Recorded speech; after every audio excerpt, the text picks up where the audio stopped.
آگے بسم اللہ الرحمن الرحیم نحمدہ و نصلی علی رسولہ الکریم اما بعد۔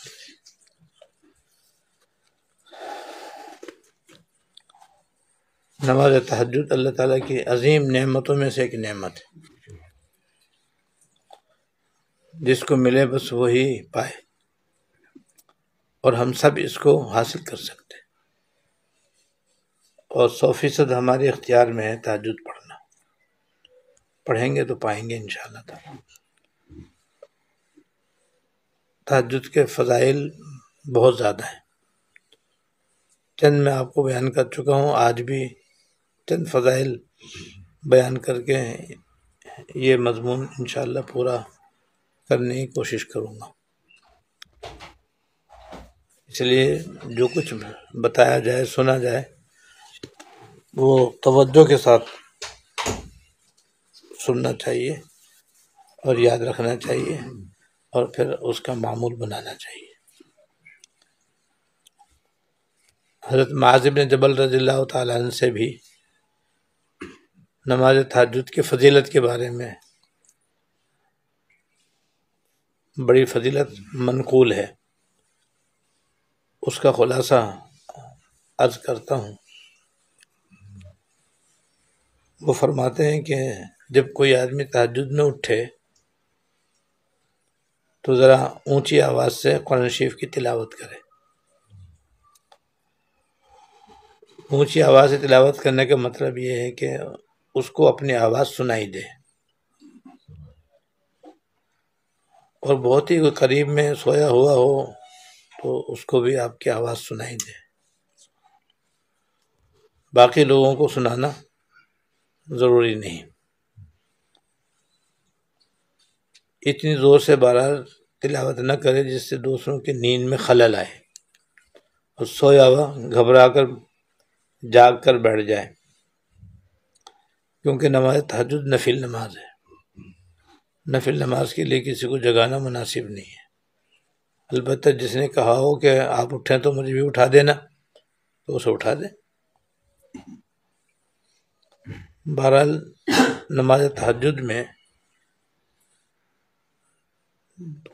جو کچھ تلاوت کرے ذرا اونچی آواز سے کرے،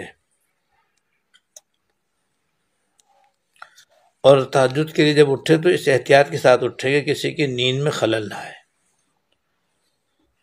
نہ زور زور سے چلے، نہ زور زور سے جوتے چپل پہنے اتارے، الماری کھولے بند کرے۔ ہر چیز میں اس کا خیال رکھے کہ میرے کسی حرکت سے کسی سونے والے کی نیند میں خلل نہ آنے پائے،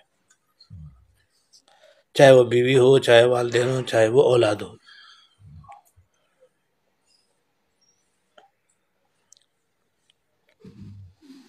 اس ہلکی آواز سے قرآن شریف کی تلاوت کرنے کا ثواب اور فضیلت یہ ہے کہ زمین و آسمان کے جو فرشتے ہیں، آسمان و زمین کے جو فرشتے ہیں، اور اس گھر میں جو فرشتے ہیں، اور اس گھر کے قرب و جوار میں جتنے بھی نیک جنات ہیں، سب آ کر اس کے پیچھے نیت باندھ دیتے ہیں، اور سب اس قرآن شریف کی تلاوت سننے لگتے ہیں، اور اس گھر میں، اس گھر کے قرب و جوار میں جو شیاطین ہیں اور سرکش اور تکلیف پہنچانے والے جنات ہیں، وہ سب قرآن شریف کی آواز سن کر بھاگ جاتے ہیں، جس کی وجہ سے وہ گھر بھی اور اس کے قرب و جوار گھر بھی ان شیاطین کے شر سے اور جنات کے شر سے محفوظ ہو جاتے ہیں۔ اور اس کے تہجد پڑھنے کی وجہ سے اور نماز تہجد میں قرآن شریف کی تلاوت کرنے کی وجہ سے اللہ تعالیٰ اس کے گھر کے اوپر نور کا ایک خیمہ نصب کر دیتے ہیں۔ خیمہ کہہ لو، گنبد کہہ لو، بہرحال ایک نور کا خیمہ اللہ تعالیٰ اس کی چھت پہ لگا دیتے ہیں، وہ آسمانوں سے ایسا نظر آتا ہے جیسے 14ویں رات میں زمین سے چاند نظر آتا ہے۔ چنانچہ وہ فرشتے جو آسمان سے زمین پر اللہ تعالیٰ کے احکام بجا لانے کے لیے اترتے ہیں، وہ اس نور کے خیمے سے اپنا راستہ متعین کرتے ہیں۔ مثلا آگے جانا ہے، پیچھے جانا ہے، دائیں جانا ہے، بائیں جانا ہے، تو وہ فرشتے ایک دوسرے سے کہتے ہیں بھائی وہ جو فلاں نور کا قبہ ہے نا، اس سے دائیں طرف جانا ہے، یا اس سے بائیں طرف جانا ہے، یا اس سے آگے جانا ہے بھائی۔ جیسے سمندر میں جب پانی کا جہاز ہوتا ہے تو چاروں طرف بس پانی اور آسمان ہوتا ہے، دور دور تک نہ کوئی لائٹ، نہ کوئی روشنی، نہ کوئی عمارت، نہ کوئی درخت۔ وہاں تو زمین غائب، پانی موجود، آسمان سر پر۔ تو کپتان اپنے جہاز کا راستہ ستاروں کو دیکھ کر مقرر کرتا ہے کہ فلاں ستارے سے ادھر جانا ہے یا ادھر جانا ہے یا سیدھے جانا ہے۔ اس طرح سے وہ اپنی منزل پہ پہنچتا ہے۔ بس یہی مثال یہاں سمجھ لو کہ ملائکہ جو ہے تہجد گزار کے گھر کے اوپر جو نور کا قبہ نصب ہے اس سے اپنا راستے کا تعین کر رہے ہیں۔ یہ فضیلت ہے۔ جب اس تہجد پڑھنے والے کا انتقال ہو جاتا ہے تو وہ نور قبہ اٹھا لیا جاتا ہے۔ اب جب آسمان سے فرشتے آتے ہیں تو ایک دوسرے سے پوچھتے ہیں کہ یار وہ قبہ نظر نہیں آ رہا، گنبد کہاں چلا گیا، وہ جس کی روشنی میں ہم لوگ آگے پیچھے جاتے تھے، کیا اس کا انتقال ہو گیا؟ تو دوسرے فرشتے کہتے ہیں ہاں اس کا انتقال ہو گیا، کیونکہ انتقال پر ہی اللہ تعالیٰ وہ قبہ اٹھاتے ہیں۔ جب تک وہ زندہ رہتا ہے، تہجد پڑھتا رہتا ہے، تلاوت کرتا رہتا ہے، وہ نور کا قبہ اسے گھر کے اوپر نصب رہتا ہے، قائم رہتا ہے۔ تو خیر جب فرشتوں کو پتہ چلتا ہے کہ اس کا انتقال ہو گیا ہے تو پھر وہ اس کے لیے مغفرت کی دعا کرتے ہیں، اور حدیث میں کہ قیامت تک کرتے ہی رہیں گے۔ اللہ اکبر، کتنی بڑی فضیلت ہے۔ یعنی فرشتوں کی دعا تو ویسے قبول ہے نا، ہماری دعا میں تو احتمال ہے کہ قبول ہو یا نہ ہو، کیونکہ ہم تو خطا کار ہیں، سیاہ کار ہیں، لیکن ملائکہ تو اللہ تعالیٰ کے نیک بندے ہیں، ان میں تو نافرمانی کا مادہ ہی نہیں ہے، اس لیے ان سے کسی گناہ کا خیال بھی نہیں آ سکتا، اس لیے ان کی دعا اللہ تعالیٰ ضرور قبول فرماتے ہیں، کیونکہ وہ پاک ہیں، نیک ہیں اور پاک ہیں۔ اور وہ تہجد پڑھنے والے کے لیے مغفرت کی دعا ایک دن دو دن نہیں، قیامت تک کرتے رہیں گے۔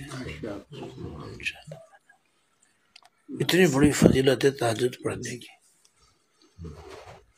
اس لیے ہمیں چاہیے کہ تہجد پڑھنے کا خاص اہتمام کریں۔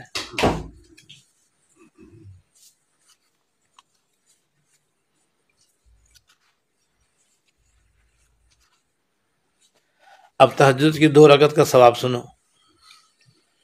کیونکہ تہجد کم سے کم 2 رکعتیں ہیں، زیادہ کی کوئی حد مقرر نہیں ہے۔ ویسے حضور صلی اللہ علیہ وسلم عام طور پر 2 رکعت پڑھتے، اخیر عمر میں 2 رکعت پڑھتے، درمیان کم سے کم 2 رکعتیں، درمیانے درجہ 4 رکعتیں، زیادہ سے زیادہ 8 رکعتیں اور 12 رکعتیں بھی ثابت ہیں، اتنی پڑھتے تھے آپ۔ اس کے بعد پھر 3 وتر پڑھتے تھے، پھر 2 نفل پڑھتے تھے، پھر 2 سنت پڑھتے تھے، پھر فجر کی نماز جا کر کے پڑھاتے تھے۔ یہ دستور تھا آپ کا ماشاءاللہ۔ تو 2 رکعت کا ثواب میں آپ کو بتاتا ہوں۔ ایک روایت میں ہے کہ میری مسجد نبوی میں ایک نماز پڑھنے کا ثواب 10,000 نمازوں کے برابر ہے۔ اس روایت میں 10,000 کا ذکر ہے، دوسری روایت میں 50,000 کا ذکر ہے۔ اور مسجد الحرام میں ایک نماز کا ثواب 1,00,000 نمازوں کے برابر ہے، 1,00,000 نمازوں کے برابر ہے، سبھی کو معلوم ہے یہ۔ اور سرحد پر جو نماز پڑھے، یعنی مسلمان ملک کی سرحد پر مسلمانوں کی سرحد کی حفاظت کرنے والا اللہ کی رضا کے لیے اگر وہاں 2 رکعت پڑھے تو اسے 2 لاکھ نمازوں کا ثواب ملتا ہے۔ جتنے فوجی ہیں جو اسلامی حکومتوں کی سرحدوں پر اسلامی حکومت کی حفاظت کرتے ہوئے چوکی داری کرتے ہیں، ان کو وہاں پر ایک نماز کا ثواب 2 لاکھ کے برابر ملتا ہے۔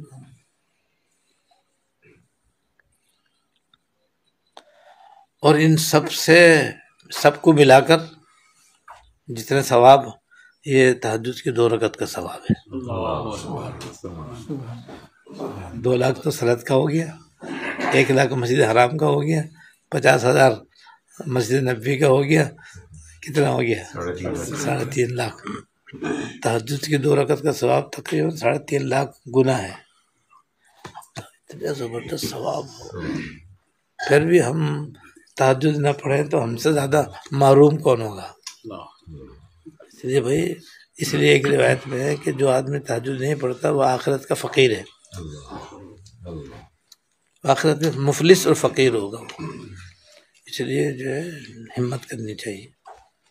اور ایک روایت میں ہے کہ سب سے زیادہ اللہ تعالیٰ اپنے بندے کے رات کے آخری حصے میں قریب ہوتے ہیں۔ رات کے آخری حصے میں اللہ تعالیٰ اپنے بندے کے سب سے زیادہ قریب ہوتے ہیں، لہذا حضور فرماتے ہیں کہ اگر تجھ سے ہو سکے تو ان لوگوں میں شامل ہو جا جو اس وقت اللہ کا ذکر کرتے ہیں، تہجد پڑھتے ہیں، کیونکہ تہجد پڑھنا، اس وقت ذکر کرنا، یہ بندے کو اللہ تعالیٰ کے بےحد قریب کرنے والا عمل ہے۔ تو اللہ تعالیٰ اپنے بندے کے اتنے قریب ہوتے ہیں کہ اس سے زیادہ قریب کسی اور وقت نہیں ہوتے۔ اب آدمی کے اللہ تعالیٰ تو قریب ہے اور ہم ان سے دور ہیں اپنے غفلت کی وجہ سے، معصیت اور نافرمانی کرنے کی وجہ سے، اور جو سویا وہ کھویا، ہم اس کا مصداق ہیں، جو سویا وہ کھویا۔ اب وہ سونے کا وقت ہے، وہ تو جاگنے کا وقت ہے۔ اللہ تعالیٰ ہمارے قریب ہے تو ہم بھی تو اللہ تعالیٰ کے قریب ہوں۔ ہمارا قریب ہونا یہ ہے کہ ہم تہجد پڑھیں،